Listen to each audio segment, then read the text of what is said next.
Hello, everyone. My book, The Unexpected Way That a Stroke Became the Best Thing That Happened, is now available for purchase on Amazon.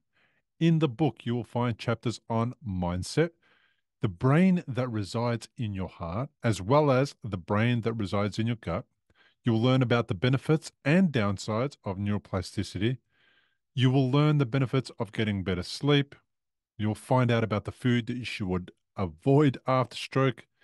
You will learn about the amazing benefits you get from the smallest amount of exercise and what happens when you follow your heart's desires. You'll get the lowdown on the amazing positive benefits you get from surrounding yourself with the right people. And you'll also understand how to discover your life's purpose. To grab a copy of the book, if you go to Amazon and search my name, Bill Gassiamis, or if you go to recoveryafterstroke.com/book, you'll be able to find links there. Now, this is episode 287 of the Recovery After Stroke podcast, and my guest today is a lady that has accomplished a lot in the years after her two burst brain aneurysms and a stroke. Toni Hickman is an author, a music artist, an ordained minister, and a holistic health practitioner. Toni Hickman, welcome to the podcast. Thank you for having me, Bill. I am happy to be here. How do you say your last name? Gassiamis. Gassiamas. That's it. Okay. Perfect. Oh. Good. Uh, I was at your website, tonyhickman.com, and I wanted to learn a little bit more about you. You're a busy person. You are an author, a musical artist, an ordained minister, a health practitioner, a survivor of two brain aneurysms and a stroke. What else do you do? Because it doesn't sound like you're busy enough. And I make a lot of music. Music is my therapy. So, yeah, I write, I do philosophy. Philosophy is a big thing that I love. That's going to be my next book, just straight philosophy, life philosophy. Are you, do you have some philosophies that you've learned from that you've applied to your recovery that you're sort of embodying and then that you're going to expand on? Where does that philosophy, love of philosophy come from? Um, I think I've been doing philosophy honestly since I was young. I didn't even know it, but I have a poem, and my mother, she had it for a long time. It got lost in the flood when we had one in Houston, but I did this poem when I was like 7 or 8 years old, and I was talking about time and how as I'm writing this sentence, I'm leaving the past and I'm going to the future. So what is time? Like I wrote that at a very young age. So I've always been like, I've always wanted to dig deeper into why. Yeah. Hmm. So tell me a little bit about your health experience, your two hemorrhages and then your stroke, and then we'll dive deep into the maybe the why, because there's a lot Yeah. of people who ask why. That's a huge question, but they frame it in a way that's not empowering. And sometimes the why, the question why ends with why me? Why did it happen to Yeah. me? What did I do? Why did I deserve this? Instead of instead of why me? What's the lesson here? Or why me? What can I do about it? Tell me a little bit about your health journey. Well, in 2004, I had just left Houston, Texas to move to Atlanta um, for my music because the record label moved me there. And uh, after that, I kind of left the label, but still was doing music with like really major artists in Atlanta. And I was at my mother's house one day, and I just she said I was just looking around like I was nonchalant. And she asked me what was wrong, and I was just nonchalant. So eventually, her and no, my son was very young, and he came out and he told my mom that he thinks something is wrong with me. And so eventually they got me to the hospital, and that's when I learned that I was having my first brain aneurysm. Before that, I had no clue what a brain aneurysm was. I had never heard of it before. Um, yeah, and so fast forward, I ended up having an angiogram where they went through my groin and with a camera and looked at my brain and saw that I was having a rupture. And so this is the big question of, they said that they clamped it and then, but it's not in my paperwork. Um, and so then I went on and I was out of music. I would say I was down for like 3 months because the angiogram had did something to my body where it really made me feel weak. And but after that, I got back on the music scene. I was in all of these magazines. I was the top thing about to come out, like so excited. And so I went to New Orleans to celebrate. And my ex, well, he's my ex now, but my boyfriend at the time, we went to his mother's house, and she made me some like vegan fried rice. It was really good. And so then all of a sudden, now with my first brain aneurysm, my symptoms was throwing up. Um, so with the second one, well, when I ate the rice, all of a sudden I started throwing up again. And I was thinking, like, there's no way something is wrong with me. Maybe I have food poisoning, but there's no way I'm having another brain aneurysm. Like, that made no sense to me. But I just couldn't stop vomiting. And that's when I was told I was vomiting in his sister's bathroom, and I just fell out.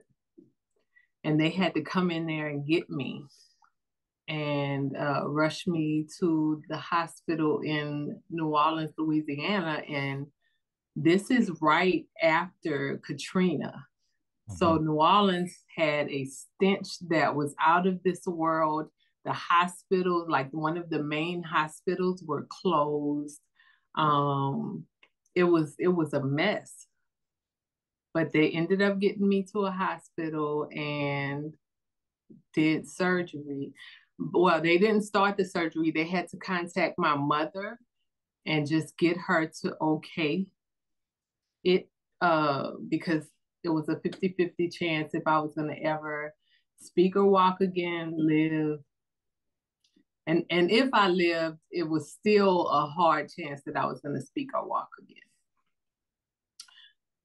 Um, any questions? Because yeah. No, it's good. No, it's really interesting. So I'm hearing the whole, this thing's happened to me. It's probably not going to happen again. They've sorted it. It's been fixed. It's happening again. It must be food poisoning. It's the same story, it's a similar story to me, in that I went Yeah. through two brain Mm. hemorrhages, and then the third one ended up in brain surgery. They didn't do anything for my ones at the beginning other than monitor them, and it wasn't an aneurysm that burst. It was another faulty blood vessel called an arteriovenous malformation. And then, Okay. but then the denial is still very real. Like, it's real the first time the symptoms, it's just numbness on my left side, no big deal. I can't feel it, but it's okay. The second time, it was, I'm feeling nauseous. I think I'm going to vomit. Uh, don't rush, but at some stage, can you guys take me home so my wife can take me to the hospital? Again, no rush. It's not a big deal. It's not life threatening. And then I go to the hospital, and then I black out, and I don't remember my wife. So It's a Wow. very typical, this can't be happening to me. We don't need to panic about this. Just be calm. It's not that serious. Sounds like you were expecting that what they had done meant that you were Was in the the clear. answer. Yeah, yeah. I thought that was over with. Um, and just listening to you tell your story or part of your story, it's like it makes you wonder, is that a part of our human nature sometimes that just wants to be okay? And um, yeah. It's But yeah, I wanted it to be okay. I wanted it to be over with. But like I said, they rushed me to the hospital. My mother ended up driving down. They shaved all my hair off and started surgery. And yeah, and when I came to, I couldn't talk. I couldn't talk. I couldn't walk. I couldn't uh, write. Like I was so thirsty because I had tubes up my nose and tubes down my throat, and I wanted water so bad. But that's what my brain was saying, but I couldn't tell them. And so I jerked the tubes out of my mouth, and I was just like, water. And so my mother gave me something to write on because I was going to say, I want water. But when I wrote a W instead of an M. Like she couldn't understand me. And they finally gave me ice, but I wasn't supposed to have the ice. I didn't know. Um, and so yeah, that was a lot. I was held in the hospital. I gave everybody a problem because I was so stubborn and defiant. Like I just could not accept the reality that I was now in a wheelchair and my left side was working not great at all. It was really weak, but my right side was just, it was like it wasn't even there. And that was highly disappointing. It was like a shell shock, like I was, here I am, especially a person in the music industry that doesn't really portray people with disabilities or anything like that. They show you this image of perfection. And so I'm just like, well, what's going to happen with my music? Um, so yeah, it was a long journey back mentally, just shaking myself out of that reality of like my life has literally changed. And what do I do about that? How old were you? The first one I was 27, and the second one I was 32. How long does it take you to have a career in the music industry? Not to be a musician and an artist, because you're probably always a musician and an artist. Yeah. How long does it take you to break that goal of becoming a signed artist? Did it take you forever? Yeah. um, so yeah, that's another story, but yeah, it just depends on the person. It depends on your timing Mm-hmm. and what they are looking for at that time. Um, because it could be immediately for some people. Like it's changed from when I was trying to get a deal versus now. Like now, record labels are not even looking at artists, they're looking on social media. They're looking because everybody is promoting social media. And so for me, we had to send in the bio and or the CD. Well, by that time we was doing CDs, but we had to send all of this in. And like I said, it's a different game now. This is totally a digital market. And but yeah, it can be hard. For me, it took well, in New Orleans I was signed. I was signed to a local music label, and I mean they paid me, but it wasn't like I got paid with the other company. Mm-hmm. So Yeah.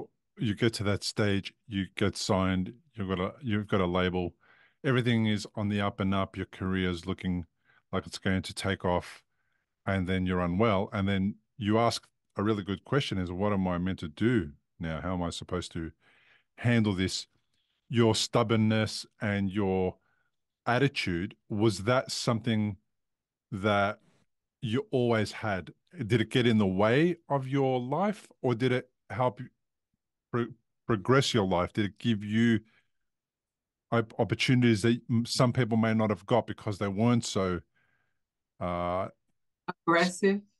maybe, yeah, whatever.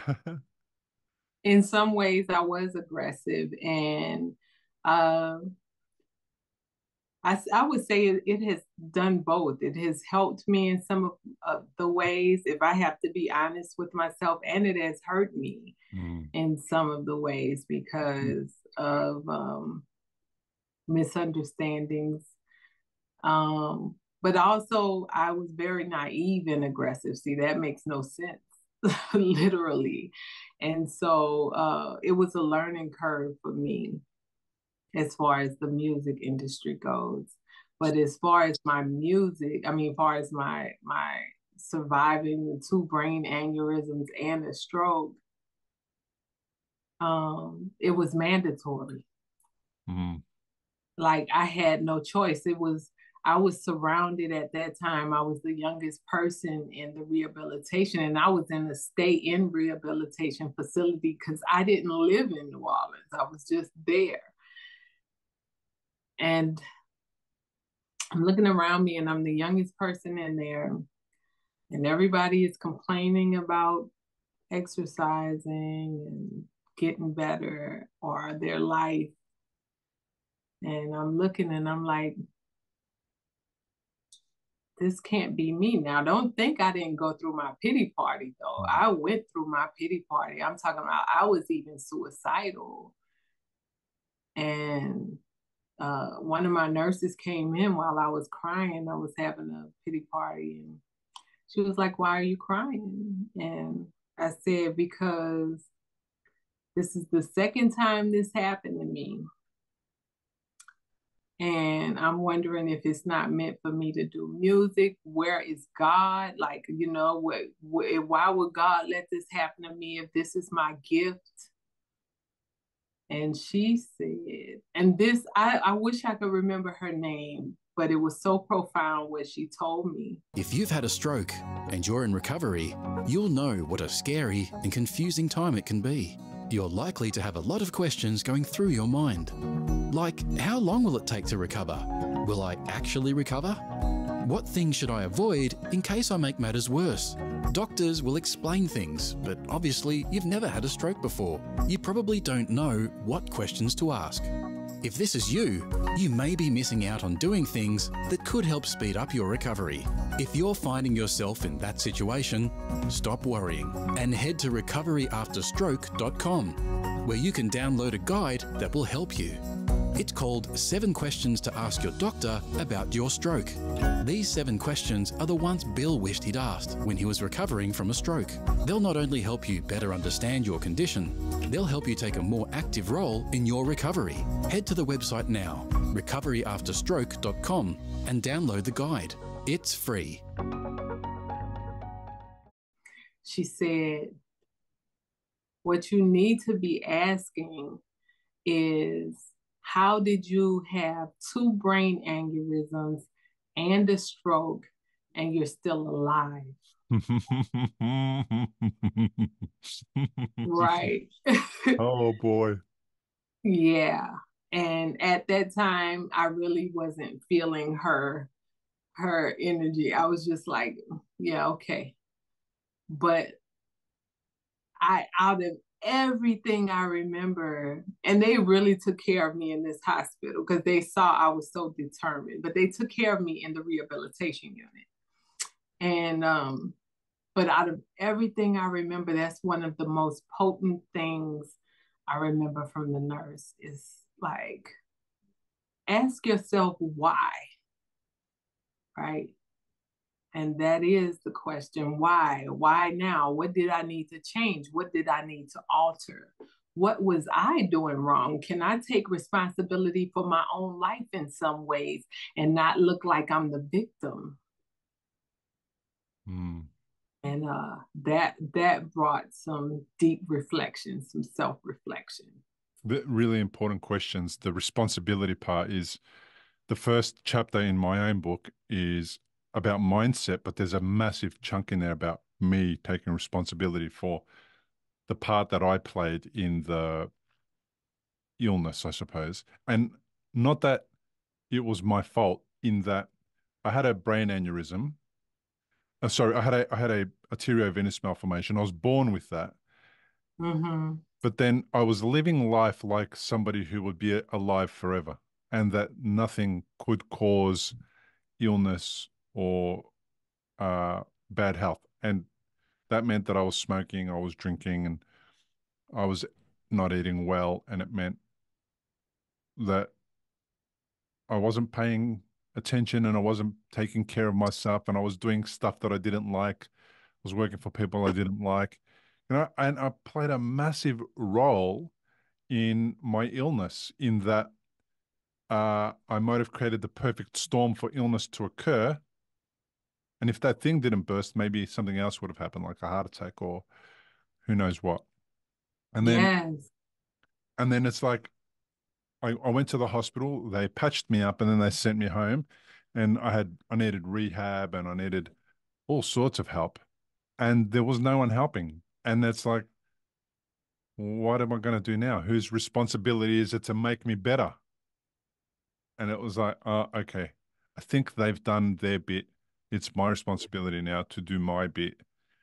And my bit is I have to stop smoking. I have to stop drinking. I have to stop eating the wrong food. I have to do stuff that makes my heart come alive, etc.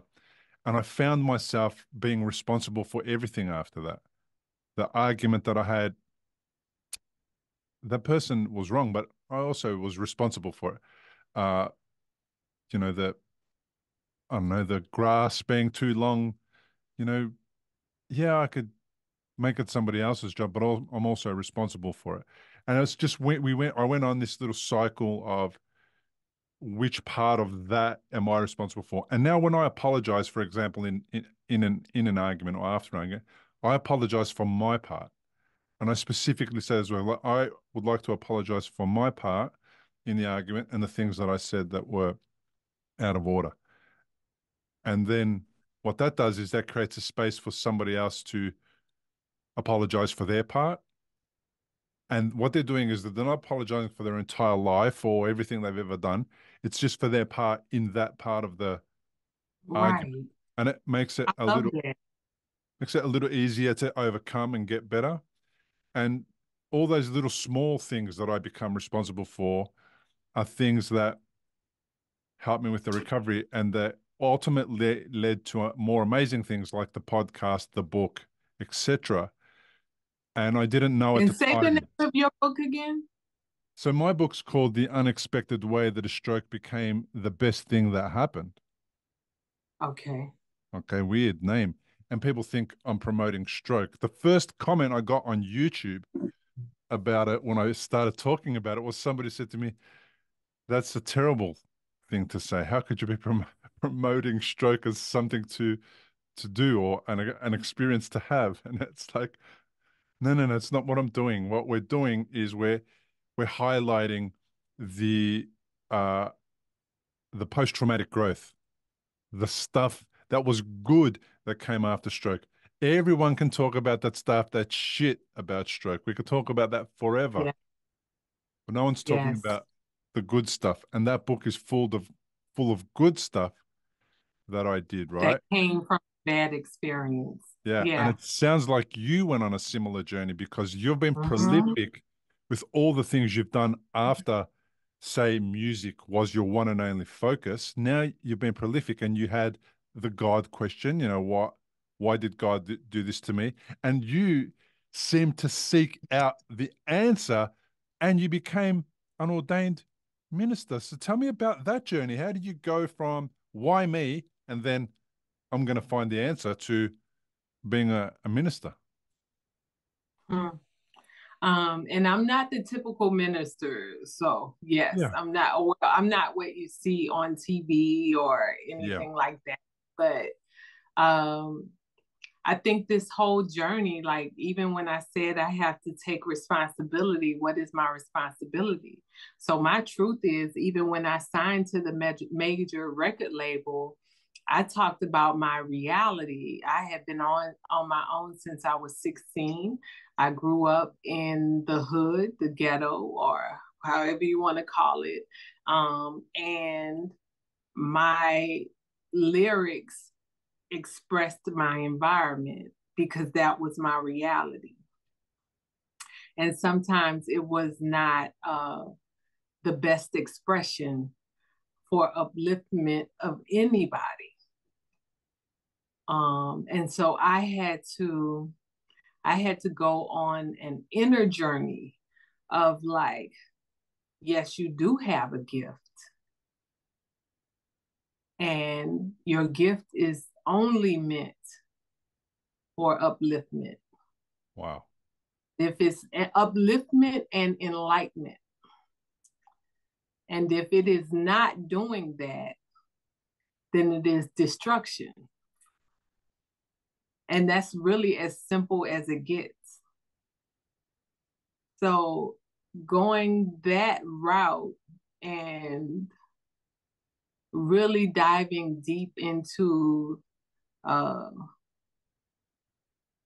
own soul brought me to becoming an ordained minister.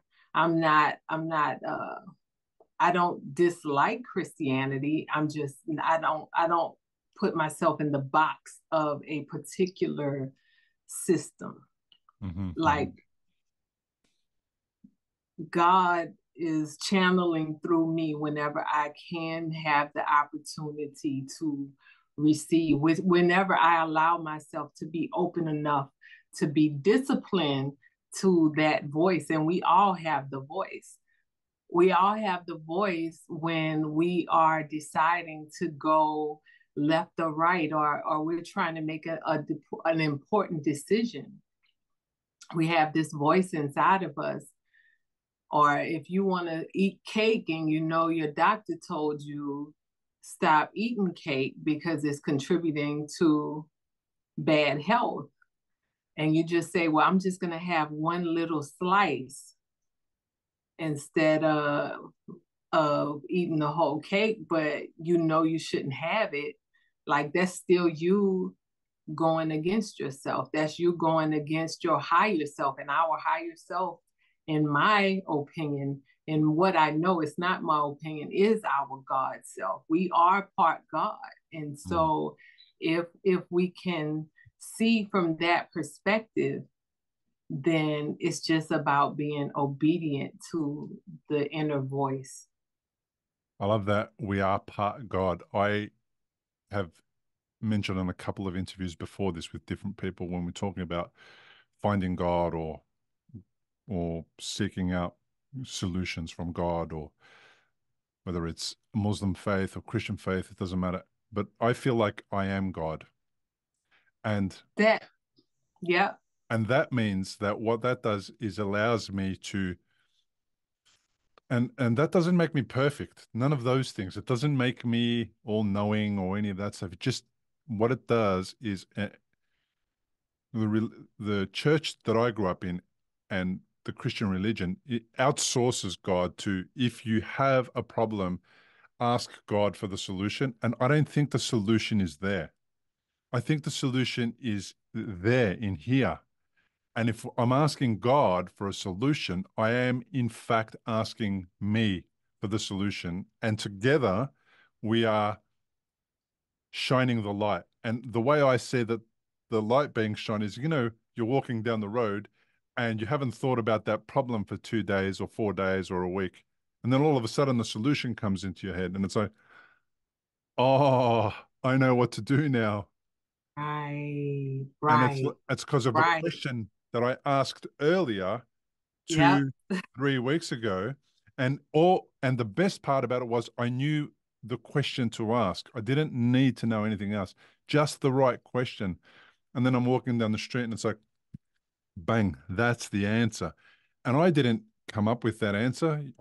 Because You're a vessel. You're a yeah, vessel. That's it. Yeah. yeah, And we're so connected. All of us are connected. So if we're all connected, then that means we are all divine beings and we have forgotten like where we're supposed to be headed. We've forgotten that it's important to listen to that inner voice. yeah. But And I love that and I think it also, that mentality also makes you accept responsibility for your own life instead of looking outside of yourself for something else to save you. You are already downloaded with all the answers that you need to change your life. yeah. And And if you sometimes we can be stubborn. Yeah. Yeah, and we can. And if you want to give credit to God, perfectly fine by me. I don't mind, Yeah. God Because gave me the God answer. is there too. God is Yeah. everywhere. God is all things. Like, yeah, Yeah, I why not? agree. Why not? And then also take some credit for the decisions that you made and take some credit for the action that you took and take some credit for um some of the people that you helped or the person's question that you answered because you did that. You did that for them. You did that with them. And you did that Yeah. because you learned something and you felt like it would be useful to share that because somebody requested your feedback or your knowledge or your wisdom or whatever you want to call it. But I think it's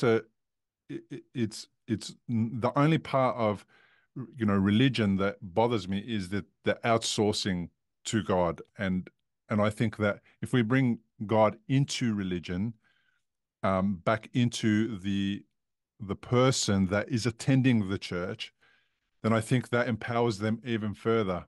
Now, perhaps there's a reason why it's done the way it is, and I don't know what that is, but it doesn't apply to me. It doesn't make me feel good about going to church.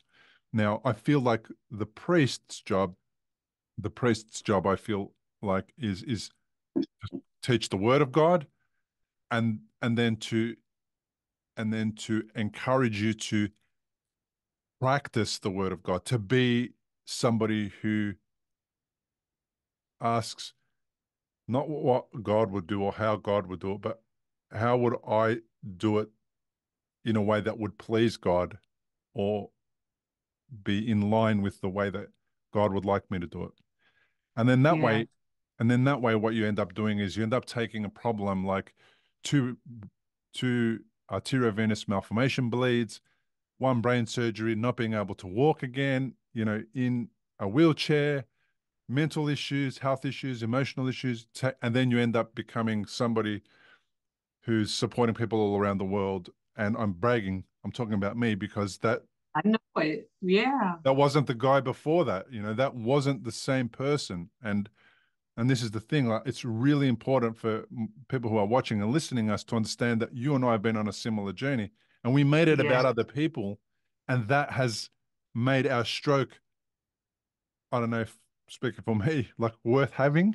Is it weird to say that? Yeah. I mean, and not just the idea of helping others, because that's an automatic response, right? And we should be able to help others, but even the idea that the stroke helped me because it helped me see myself. Wow. Like, I needed to see myself in my worst state so I can understand why I am here. If you grew up in the hood, did you Was that not your worst state? And did the stroke show a state of you that was even worse? Because I understand, my understanding from Australia is that growing up in the hood is really, really difficult for a lot of people, a lot of kids, especially when they're alone and they don't have adult supervision or support or guidance. And I would imagine, my brain would imagine that that is already the hardest, the worst version. Well, maybe it's not. Maybe it's not the worst version of you. Maybe you can be a good you in the hood, and then you had a stroke, and then the stroke's taken everything away. Like, give me a little bit of insight into that part of your world. Um, Growing up in the, that's a book in itself, because I have stories that would literally shock people, but I can't say that that's my worst uh that I've ever experienced, because it's just like when you see these videos with people in Africa and they may not have homes, or they may not have a lot, like you can tell, right? And Mm-hmm. so us looking at it, we'll think, okay, the perception of them, oh, they're so poor, they don't have, but what happens is you end up finding joy no matter what your environment is, even if it is a lower vibration, because at that time you don't acknowledge that it is. You just acknowledge that this is where you live, this is what it is. Mm-hmm. And some people may have better clothes than me, some people, and yeah, there's nothing to say, oh, this was like my hardest time. Now I had hard moments, but Uh-huh. nothing like the aneurysms and the stroke. And I have to say that because I just never experienced something so profound that literally took me out of my norm, took me out of myself. It just completely ripped me and put me back together.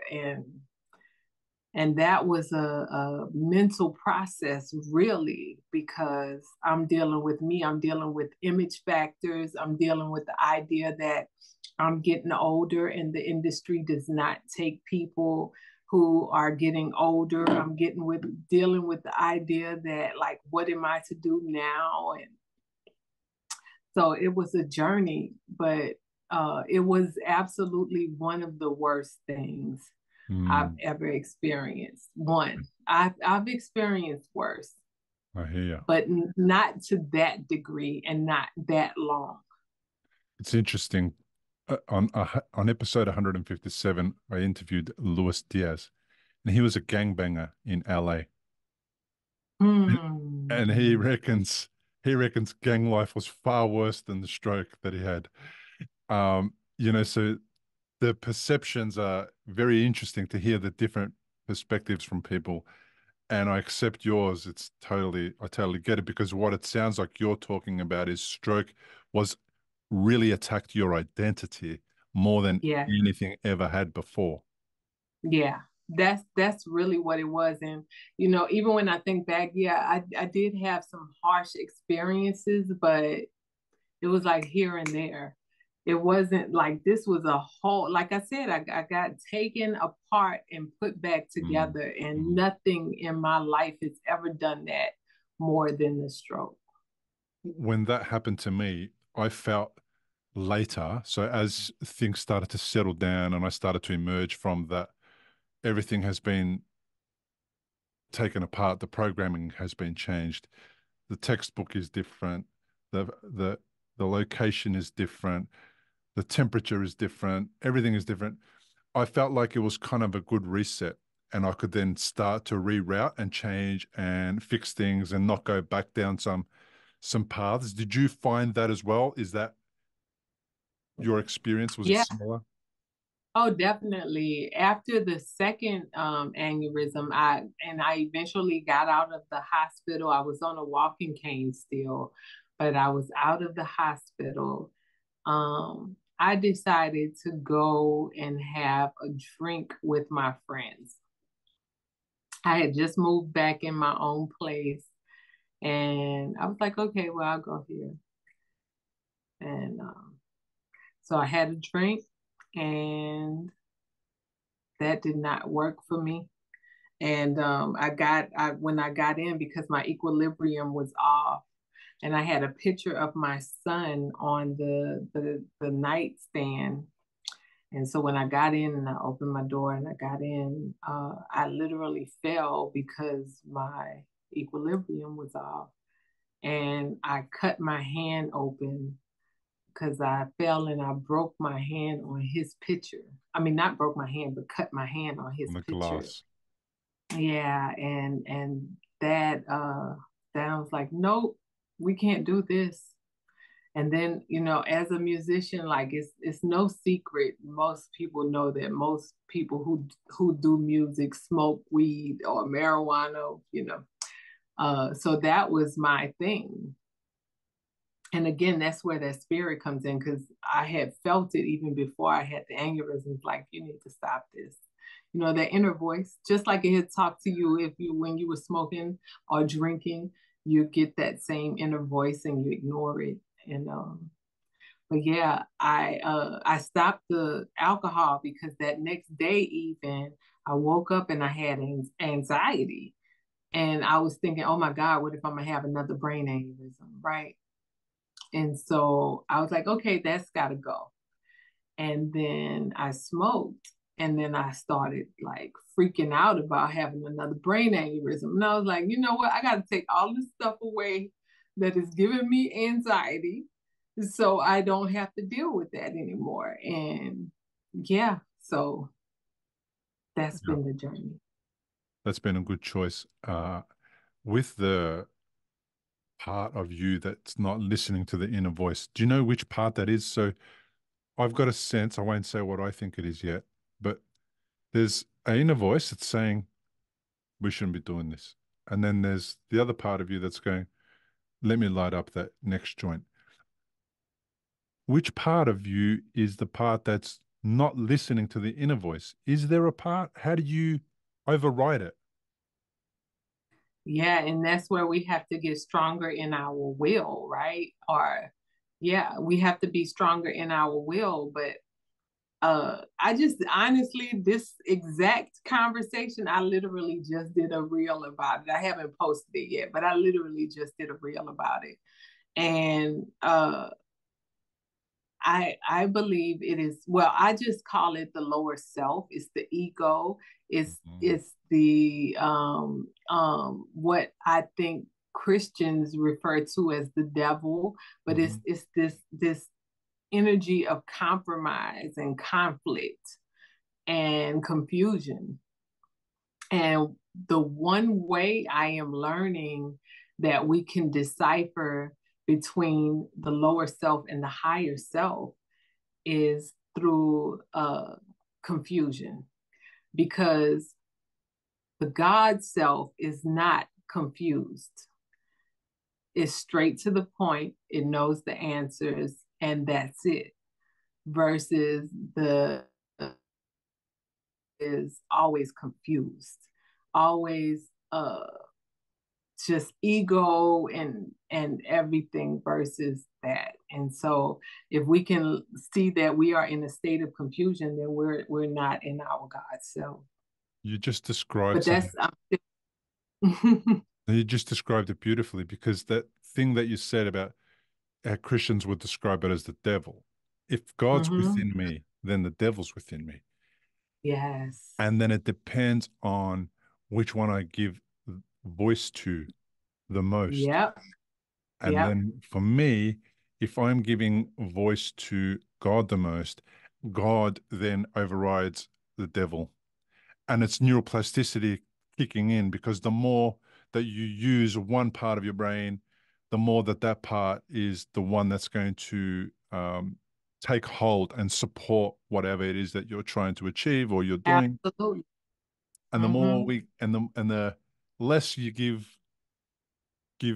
energy to the devil part, the part of you, the ego, the part that's overriding the God self, then the less it will be able to do that. So it's like a skill of practicing, just like religion or belief in God. It's a practice that we have to do to make sure that the neurons that we need to fire more than the other neurons are the God self neurons, not the devil Yeah. self. Yeah, and it takes training. I actually talk about that in my book too, because it's a part in there where I say we are living in a world, and I'm paraphrasing, but we're living in a world right now that is feeding our lower self. If you pay attention, it's feeding us pornography, it's feeding us gossip, it's feeding us bad foods, overeating, and then saving us through a system of hope.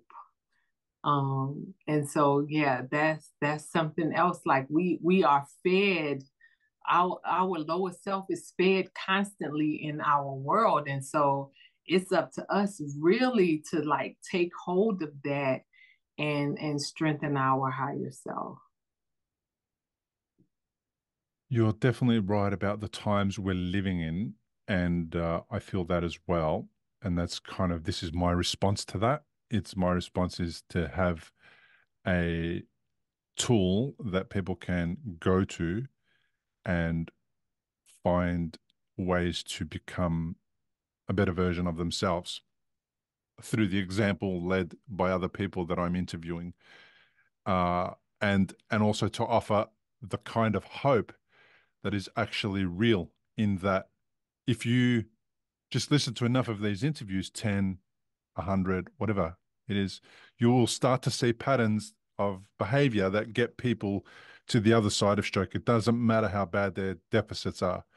They'll start to show you a pattern of behavior that you might be able to go, everyone I heard has said this or did this or behaved like this. I'm not doing that part. And perhaps if I pay attention to that, I might be able to get a better outcome in this particular area. Mm. And it's what I was missing. I was definitely getting sucked into the social media before my stroke, which was about making more money, having a better car, working harder, all those things. I was getting all of that stuff was the stuff that I was consuming, trying to improve my life, and it was just making my life worse. It was going against my natural instinct, and it was making me feel really bad that I hadn't achieved this or that or the other thing or the shiny thing or the big thing. And it was really hard. Whereas now my social media, because the way that the algorithm works, the social media is all people posting about amazing stroke recovery stories, journeys, challenges, obstacles.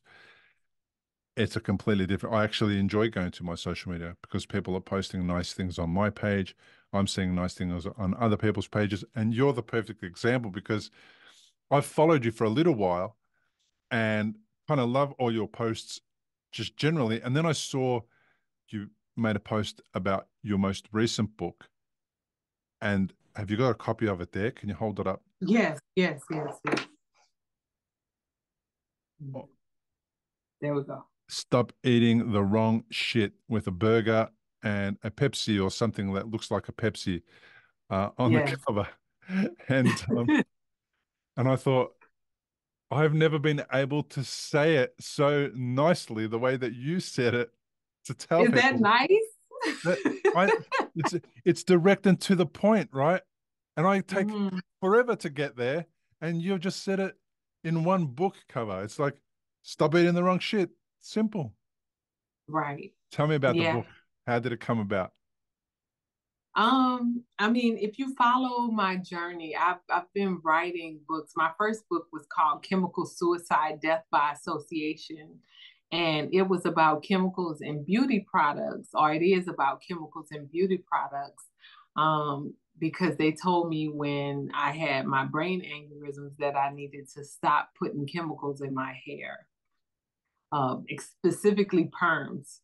And for melanin dominant women, that is something we're very used to because of the stigma that comes with our hair.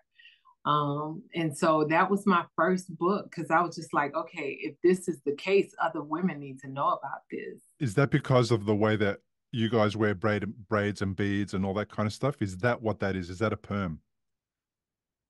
No, braids are extensions. So that's different.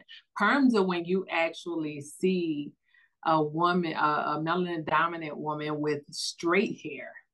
Ah, it's a straight perm. I've always known It my will make family it members it had makes made it a curly curly perm. for no, it makes it curly for those that are not like super melanin dominant, but it makes it straight for us. That's insane. Yeah. Yeah, but it's harsh on our scalp, and it has been known to cause very unhealthy issues with the body. And so, yeah, that was This, my first book. okay, is that book available online? Because when I'm Yes. on Amazon, Mhm. Yeah, it should be on Amazon. It was my first book, first thing I ever wrote. Yeah. so I'm looking on Amazon right now. I see your current book, and I see A Man's Cry for Health. We'll talk about that one in a minute, a little. But I don't see the other one at all. But anyhow, Because why? it's not under my name. That was my first book. And so instead of it's under my name, but it's not my first name. So instead of it being Toni Alika Hickman, it's just Alika Hickman.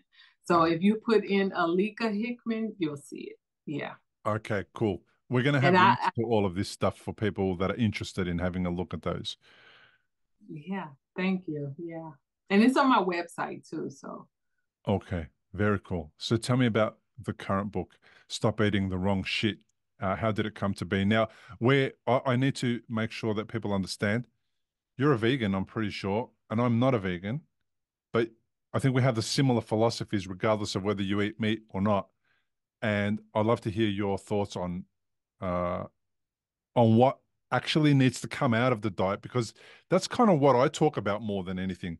There's definitely stuff that people can leave in their diet, but there's a lot of stuff that has to come out. Tell me about the book. yeah, that's I think our biggest issue. See, and this is from studying myself first, but then studying people who would come and see me for different ailments or whatever. Um, we have a problem overeating. We have a problem eating like a cigarette. We eat because our nerves are bad. We eat because we had a bad day. We want to crave this or that. And that's our biggest problem. The second one is the junk that is provided to us because of our nerves. But yeah, that goes for every food that is not a natural substance. And even in my book, I tell everyone that I am vegan. I'm actually really strict on my life. I don't eat meat. I'm raw vegan. And half liquidarian. Like I like pushing the boundaries, and that's just what I have been doing lately. Um, but even in the book, I'm just saying, like, if you eat meat, that's your choice. But certain foods don't go together, right? Like the biggest thing that we are fed in these well, I don't know if it's in Australia as big as it is in America, but one of the biggest meals is a burger and fries, steak and potatoes. Those two should never go together. You should always, if you're going to eat meat, you should eat it with a vegetable. But burgers and fries, it makes you sleepy because it is draining your system to digest. Because it's a sticky food and a starch. I mean, it's a starch and the meat. And so it's like really acidic. So you have to balance when you're going to eat meat, you have to balance it with a vegetable or a salad. But you can't put, it's not wise. You can, because obviously we're doing that. And I've done it. But it's wise to eat it with vegetables if you want proper digestion. Yeah. I find myself being more impacted as I age and after the stroke by the food that I eat, for sure. And I noticed that when I was eating things like fries, white bread, pasta, I find myself the fatigue, the stroke fatigue, the brain fatigue was just out of control.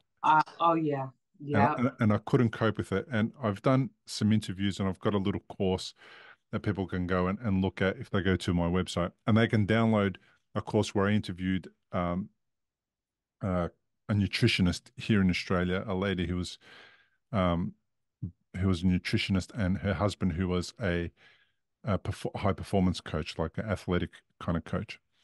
And we spoke about the 5 foods to avoid, and one of them was dairy. The other one was Yeah. sugar, alcohol. Um, what else was it? Sugar, dairy, alcohol. Man, I've forgotten what they were. Anyhow, I'll look it up in a sec. Yeast. I would think Yeah, white yeah, rice, yeah, and bread. pasta. Yep, Mm-hmm. wheat. Yep, yep. And basically why I sort of started going down that path was because they're the things that I eliminated and started to feel really good about myself, my body physically. And now if I eat a steak now, uh, we have an old saying here in Australia. I'm not sure if it's the same in the US. You know that what did you have for dinner? Steak and 3 veg. You know, it's a bit of steak and a little bit and 3 vegetables, whatever they were, carrot, broccoli, corn, doesn't matter. And that's exactly how I try to eat my meat, and also sometimes I'll eat it without anything, just a steak on Mm-hmm. its own, and that's it. And I feel like it just when I eat food like that, it energizes me better. Like even if I'm eating vegetables and I just have some vegetables on their own on the side, they seem to just all digest better. And every time I add wheat or dairy or You get the drain. sugar, I get something else that happens that doesn't feel right. And then there's a longer, it's kind of like I have to recover from eating where that doesn't make sense that you shouldn't be recovering from eating a meal. You should just be eating a meal and then going about your business, not having a nap or having to unbutton your pants or whatever. It Yeah, just seems a yeah, bit weird. yeah. No, that's the reality, because it is literally draining our system to digest. Yeah. And that takes a lot of energy, and also even eating late at night. But I'm glad you brought up the sugar, and I go in on dairy, sugar, the chemicals in our foods that we think are okay. um, but it's important to I guess identify what you are eating, and also eat before the sunset. Like if we eat before we go to bed, then we're digesting all through the night instead of fasting. Right. And why is it important to fast? Because if we're fasting, we're giving our system a rest. And so if you have healing that you need to do, be it the brain, be it the any organ in your body, then resting allows us to heal. Yeah. And the foods that I was mentioning was caffeine, sugar, gluten, dairy, and alcohol, and they're all inflammatory. So we've got an inflamed brain after the stroke, and for some people after the stroke, it may remain sensitive to stimulants, and it may remain sensitive to sugar and dairy and all that kind of stuff. So the idea behind my thinking is like if we take out things that are going to get in the way of recovery and are going to impact your energy levels, then we're going to have a better recovery. We'll be able to put more energy into rehabilitation, into self-reflection, into, problem solving. So the whole idea is that what we want to do is try and create the right environment for healing. And then that's going to create the right environment for us to have a better sleep, right? So eating before sleep changes your sleep, right? It doesn't support a good sleep. I won't say it doesn't support a good sleep. It may, but it's not healthy for your body. And some people it does. So people will eat and then go right to sleep because it literally makes you sleepy. Right, It right. makes you sleepy when you eat all of these foods together at late night times. But for some people, it may be a disruption, or they may wake up and can't go back to sleep after their body is finished digesting everything that they have consumed. Yeah. I find that when I eat late at night, it does make my sleep a little harder. Hmm. Stomach full, trying to get comfortable, trying to settle down is a lot different than going to bed, having had a dinner at normal dinner time, and then sort of settled into the night and then gone to bed a few hours later. Sometimes if I'm up late and we've been out and I'm hungry and I pick up something that's not ideal, uh, it normally is not a good, comfortable, settled sleep. Hmm. Yeah. Like I said, I can see that part too, especially again, if it goes to if we're talking about overeating too, because that is uncomfortable. Like we'll taste something and we just love how it tastes. So we'll keep eating. I've done it where it's just like, oh my God, this is so good. And so I just keep eating just because it tastes good, but I'm full. I'll go 6 seconds, but I'm full. That makes no sense. Is Like that we overeat. Do we do that for entertainment purposes? Why do we do that? Why do you think it is? I feel like a lot of our food is wrapped up into entertaining you. Not only, well, it's meant to be nourishing, but then, the whole Master Chef and all these kind of cooking shows, it seems to be have rolled into entertainment where food never was that. Yeah. Yeah. It has definitely gotten out of nourishment. Um and while I understand the idea of wanting to taste something that is amazing, like we don't consider the whole. We don't consider the destruction we're doing to ourselves every time we act as addicts, because literally you are an addict. Like I talk about that in my book too. Like we love to point the fingers at people who are on drugs and on crack and call them crackheads and all of that. But if you are overeating, then you too are a crackhead in a different form. It may not hit you the same way. It may not, cause disruption to your teeth or whatever. But over time, if you're eating a bunch of sugar, it will. You talk about meth heads, but yeah, you could do the same thing with a whole bunch of sugar. So it's a thin line between a drug addict and a food addict. And we love to ignore that part. Instead, we love to point the finger at other people instead of look at ourselves. Yeah, I agree with that. We, it's comfortable to point the finger at other people and not look at ourselves until we get to that point where we're having ill health. And then we have to look at ourselves because the microscope is being pointed at us and we have no choice. And I was that guy. I was being told one specific person in my life would, every time he saw me with a cigarette, would say stuff like, that'll kill you, Bill. And I was like, probably won't.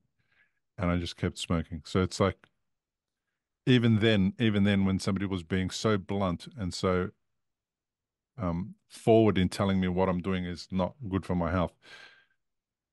Even though I knew that, I still ignored it, and then the microscope, and it's it happens to other people. That guy smokes more than me, or he's been smoking longer than me, or he smokes heavier tar cigarettes than me, and there was always a reason why everybody else Right, was the addict, the cigarette addict, and I wasn't. right, right. Yeah.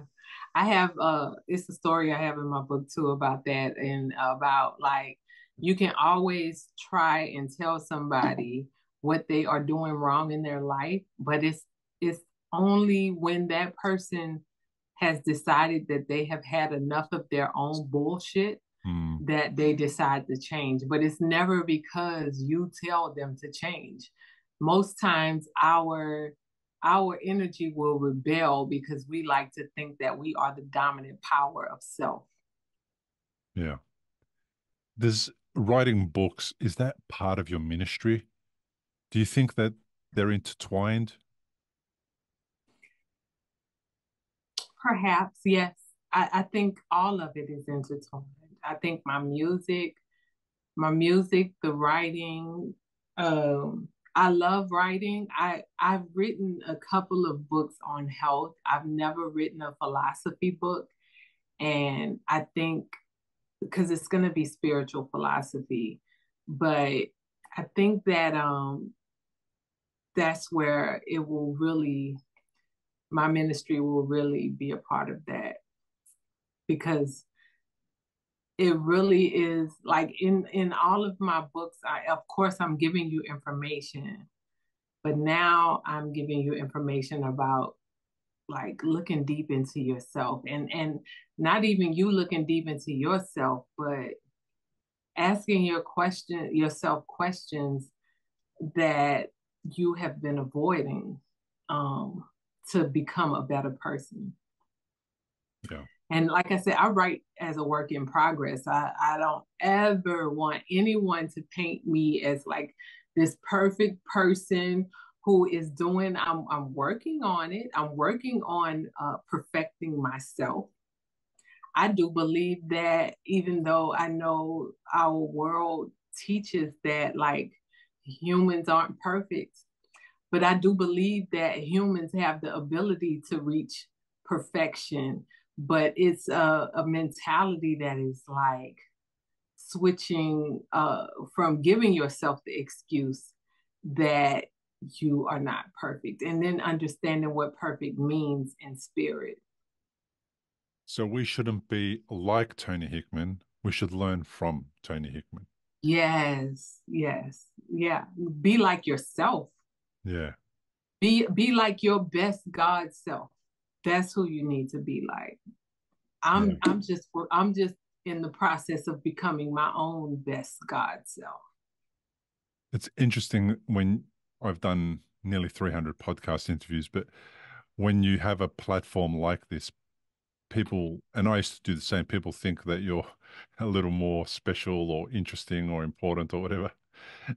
And then when they say that to me, I kind of blush. I don't know how to take it, but it's like, do you know who I am? Like, you don't know who I am.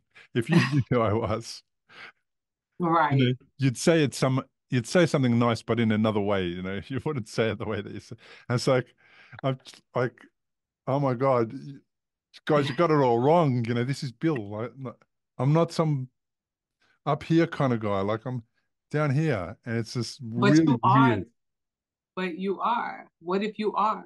See, what if it's Yeah. little things like that, like reducing our greatness? What if I've done it all my life? But what if it's things like that, like us reducing our greatness and allowing ourselves to be held in that space, so we in turn hold ourselves accountable? I'm up for that. If that is what's happening and I haven't seen it yet, I'm up for that too. But it's like, I think it's already happening. Like yeah, maybe you don't see yeah, maybe.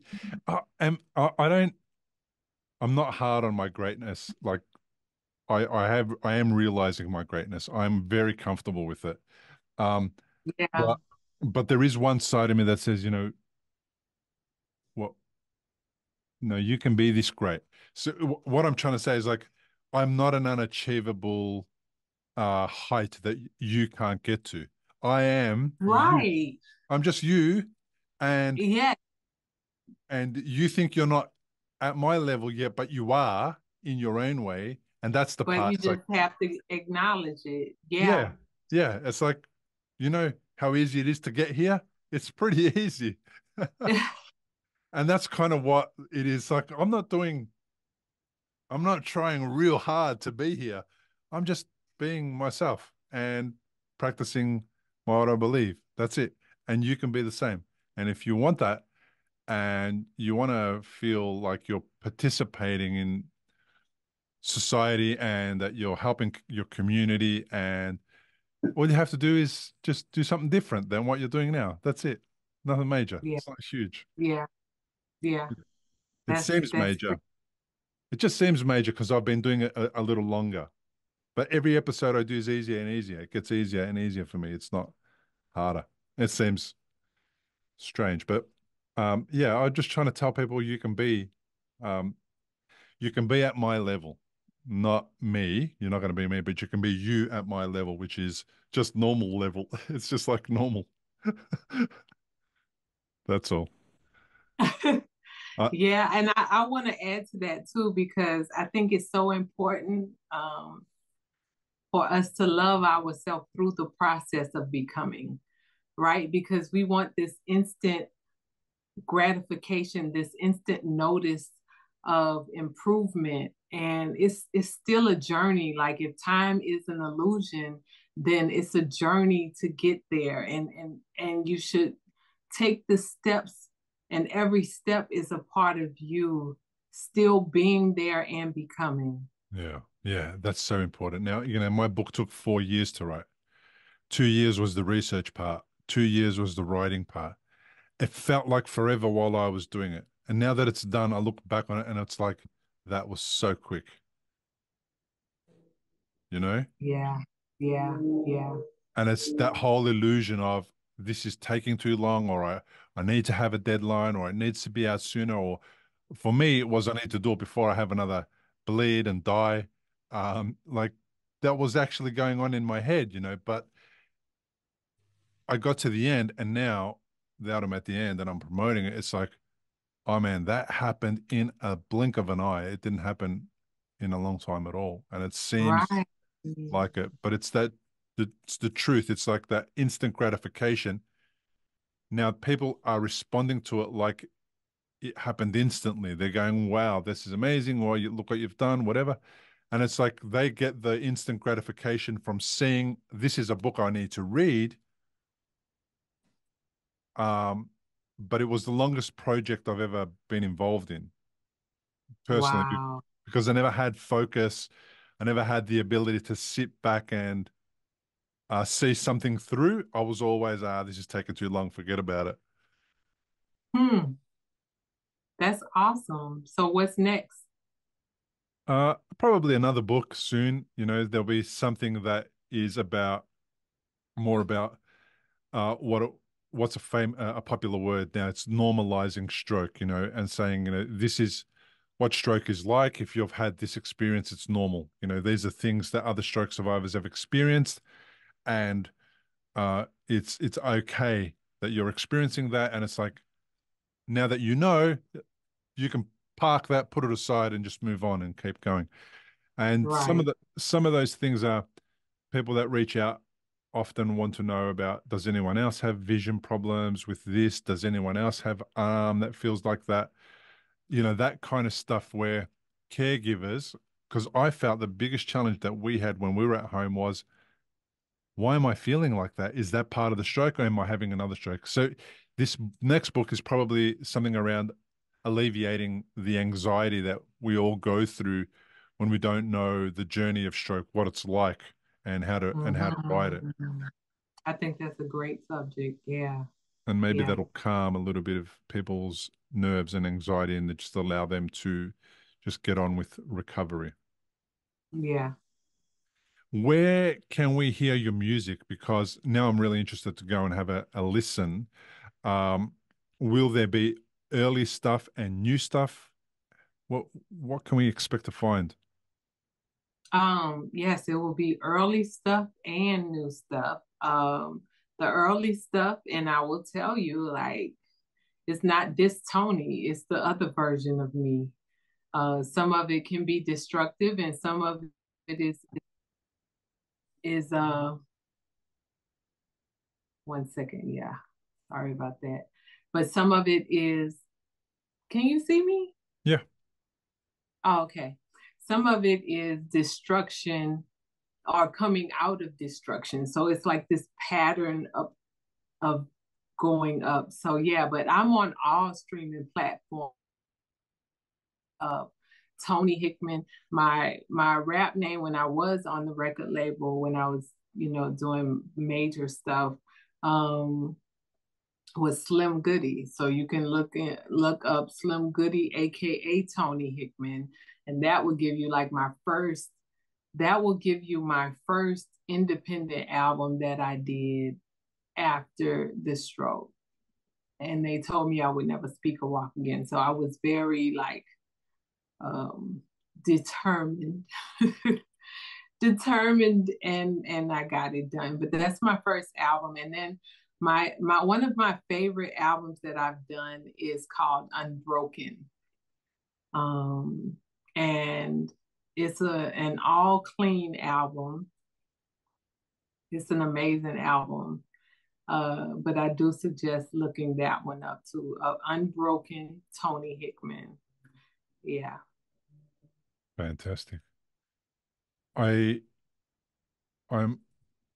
aware of the time. We do need to end this, but before we end this, if I could ask a couple more questions.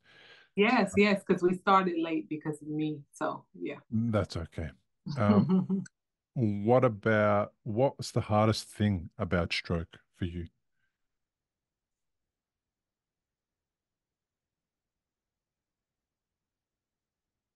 Realizing that it was so important to learn to love myself. Because I was, like I said, I was a person somewhat in the limelight. And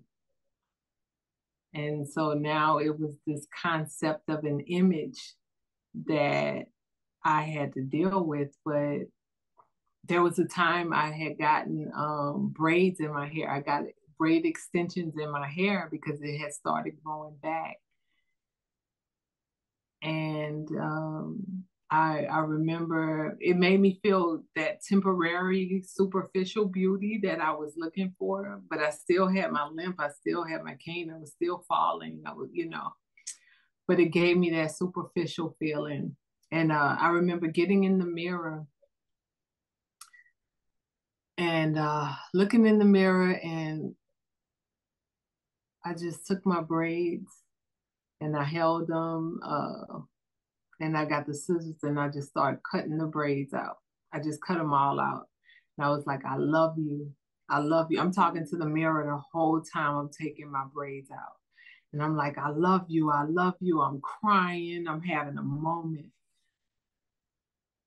And that was when I realized how important I had to be my own comforter. Like I had to take care of my soul. Yeah. What has stroke taught you? A similar question, but slightly different. It's taught me that life is to be cherished. It's taught me that I can redefine enjoyment. It's taught me against all odds, I can still become. Yeah, and it's taught me that it's okay to make mistakes, but it's not okay to wallow in it. It's not okay to make that my life story. I'm not a victim. I am a conqueror of my own bullshit. And even if I have to keep repeating my own bullshit until it just finally makes me conquer it, that's okay. Now that's some real modern philosophy. I love it. Other people are listening and watching. They're stroke survivors. Some of them on the journey for a long time. Some of them just starting out. What do you want to tell them? No matter what you are going through right now, do not give up on yourself.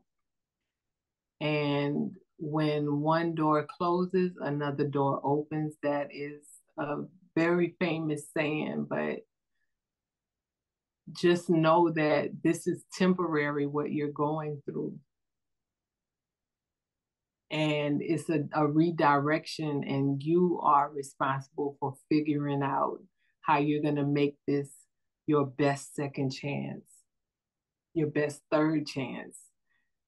Whatever it is, like you can figure it out. You have the power because you are God. You are in your highest part of you. You are God, and you're capable of it. Toni Hickman, thank you so much for being on the podcast. Thank you for having me, Bill. Yes, thank you. Well, thank you once again for joining me on the Recovery After Stroke podcast. I hope you enjoyed the episode. To get the Amazon links of where to grab a copy of my book, The Unexpected Way That a Stroke Became the Best Thing That Happened, visit the show notes of this episode by going to recoveryafterstroke.com/episodes. There you will also be able to learn more about my guests, including links to their social media and their bio and their book and whatever else it is that I have spoken about during the episode. Thank you to everyone who has already left a review for my podcast. It means the world to me. Podcasts live and thrive because of reviews. And when you leave a review, you are helping others in need of this type of content to find it easier. And that's making a massive benefit to their stroke recovery. If you haven't left a review and would like to leave a review, the best way to do it is to go to Spotify or iTunes and leave a 5-star review and a few words about what the show means to you. If you're watching on YouTube, comment below the video. You'll note that I respond to all comments on YouTube. Like this episode because that helps the algorithm tell other people about the episode.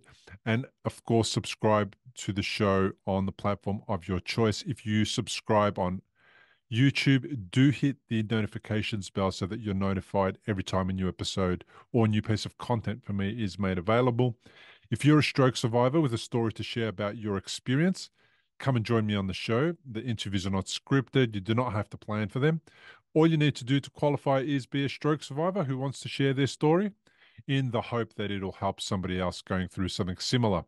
If you are a researcher who wants to share the findings of a recent study, or you are looking to recruit people into studies, you may also wish to reach out and be a guest on my show. If you have a commercial product that you would like to promote that is related to helping stroke survivors to recover, there is also a path for you to join me on a sponsored episode of the show. Go to recoveryafterstroke.com/contact. Fill out the form explaining briefly which category you belong to, and I will respond with more details about how we can connect via Zoom. Thank you again for being here and listening. I really appreciate you. See you on the next episode. Importantly, we present many podcasts designed to give you an insight and understanding into the experiences of other individuals. Opinions and treatment protocols discussed during any podcast are the individual's own experience, and we do not necessarily share the same opinion, nor do we recommend any treatment protocol discussed. All content on this website and any linked blog, podcast, or video material controlled this website or content is created and produced for informational purposes only and is largely based on the personal experience of Bill Gassiamis. The content is intended to complement your medical treatment and support healing. It is not intended to be a substitute for professional medical advice and should not be relied on as health advice. The information is general and may not be suitable for your personal injuries, circumstances, or health objectives. Do not use our content as a standalone resource to diagnose, treat, cure, or prevent any disease for therapeutic purposes or as a substitute for the advice of a health professional. Never delay seeking advice or disregard the advice of a medical professional, your doctor, or your rehabilitation consultation program based on our content. If you have any questions or concerns about your health or medical condition, please seek guidance from a doctor or other medical professional. If you are experiencing a health emergency or think you might be, call 000 if in Australia, or your local emergency number immediately for emergency assistance, or go to the nearest hospital emergency department. Medical information changes constantly. While we aim to provide current, quality information in our content, we do not provide any guarantees and assume no legal liability or responsibility for the accuracy, currency, or completeness of the content. If you choose to rely on any information within our content, you do so solely at your own risk. We are careful with links we provide. However, third-party links from our website are followed at your own risk, and we are not responsible for any information you find there.